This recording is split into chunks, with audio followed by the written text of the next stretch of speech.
Welcome back. The time is 17 minutes past 9 Central African time, and you're still tuned in to News and Views with myself, Salailo Makudiri.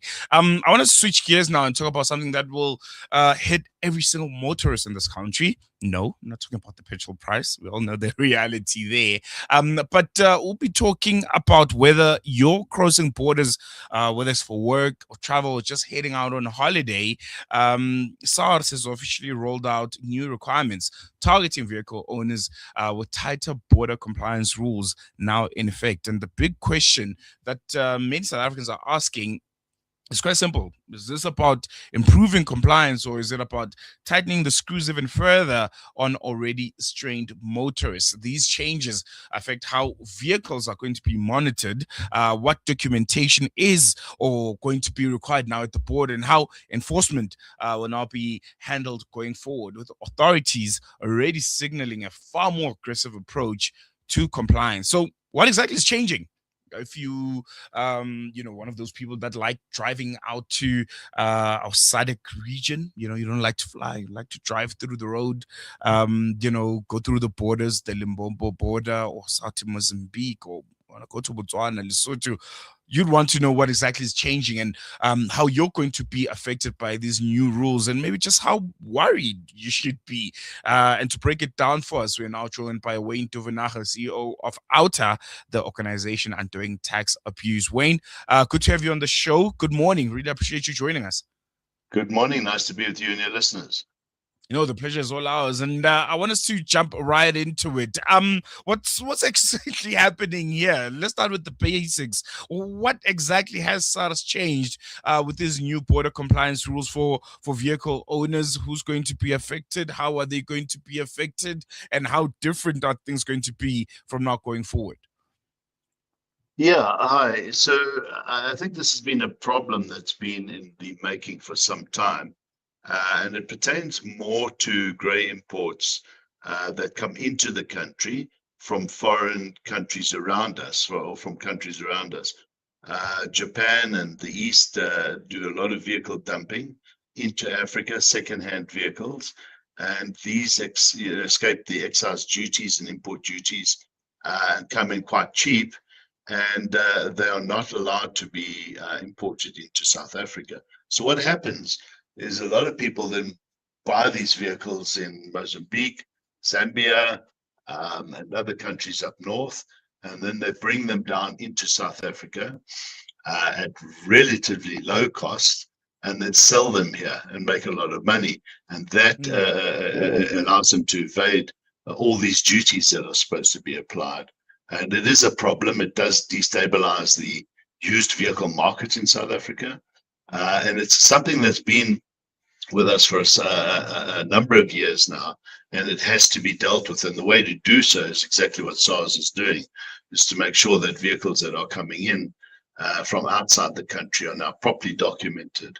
And if there's any sale of those vehicles, that the proper due process needs to flow, that the import duties are paid and so forth. So it's not really going to affect anybody here, even if you're traveling out of the country with your own vehicle and bringing it back in. It's really just the grey imports that are coming from the outside into South Africa.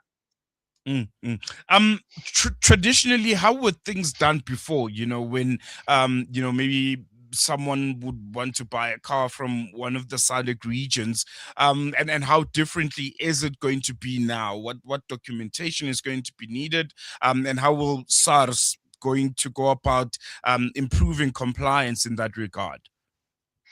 Well, in the past, you could purchase a vehicle in another country and then bring it here and be working here for months or years on end, and eventually sell that vehicle and just transfer it, or firstly get a South African registration for it, and then you almost legalize its import into the country, then sell it. They won't allow that to happen. You have to renew the permit. So each vehicle that comes in from outside the country, its details need to be permitted and renewed every 6 months. So yes, you can still work here, you can still bring the vehicle in, but if you're going to live here for a long time with one of those vehicles, you're going to have to then declare it as an import, Because if you renew this permit every 6 months for years, and then SARS and starts asking the question, what exactly is happening here? And so they will. There's a paper trail. Obviously, it'll all be digitized through their systems now. That says is this vehicle legitimately in this country? And if there's any sale of that vehicle or any change of ownership, that all the excise duties need to be applied from the day that it came into the country the first time. And I think what's interesting for me is the fact that we've seen increasing enforcement across tax and customs systems in recent years. Is this part of a broader tightening strategy by SARS? Yes, yeah, it is. It's very important that it does. Sorry about that it does get sorted out, because we've allowed our borders to be far too relaxed in the past. We've not taken our role seriously as a government when it comes to defending the country from illegal imports.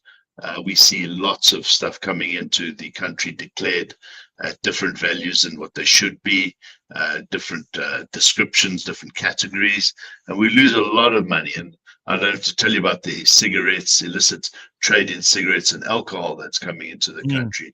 And vehicles doesn't escape that same net. It's the same thing. So if we're going to run this country properly, government and SARS is one of the big players here, as well as border control, need to apply the rules and the processes more stringently.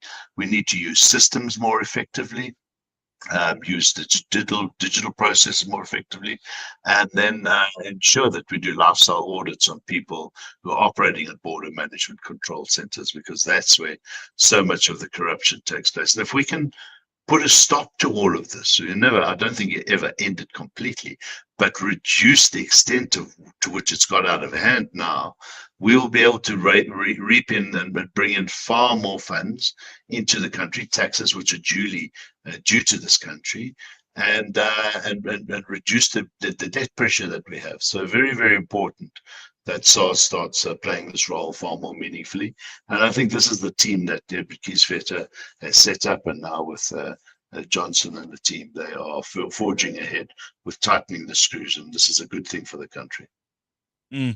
Are there any risks, to these new measures? Could they unintentionally slow down trade across our borders with our neighbors?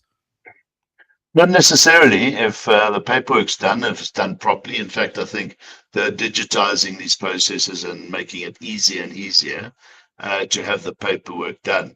Obviously, first time around, there might be some delays if people haven't prepared for this, but it's like anything. It's like when you import goods from overseas, you prepare the paperwork, you do it properly, and it shouldn't slow things down at all. So I don't think it's going to be a hindrance to the ability to do trade. We just got to do it properly, and I think we should be welcoming this type of this type of work. And to SARS themselves, how prepared do you think they are, SARS and border authorities, to actually implement this effectively without causing any kind of chaos, especially at some of the entry points?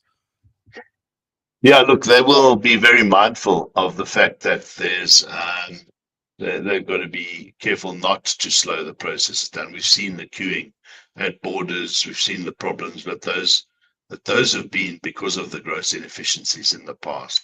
So I think what government needs to do, working with SARS, working with all the role players, the border control agencies, Home Affairs, is start to modernize the way we deal with inflows of traffic, as well as individuals and people, because we see a bigger problem unfolding when we have undocumented migrants coming into the country, and how that's been playing out recently.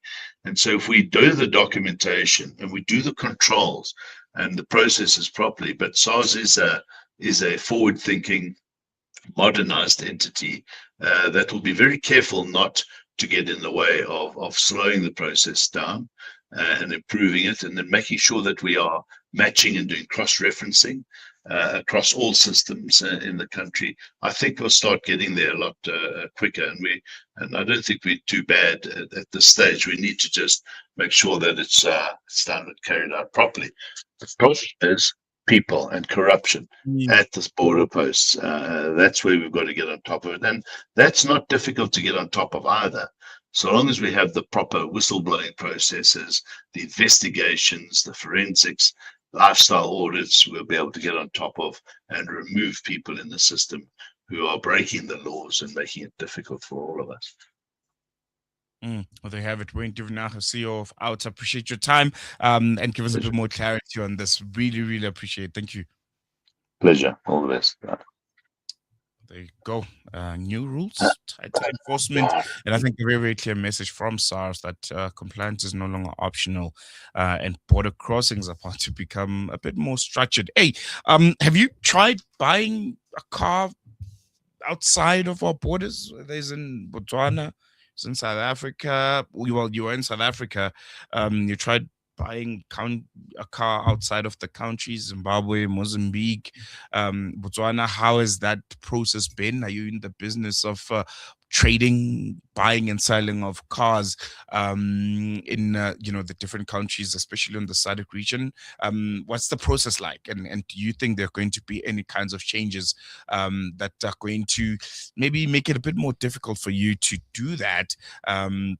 Because of these new requirements by SARS. You can engage with us. Our studio line is 01168000355, or you can send us a WhatsApp or voice note on 061-766-0355. Otherwise, going to take a quick break. News and views continues after this.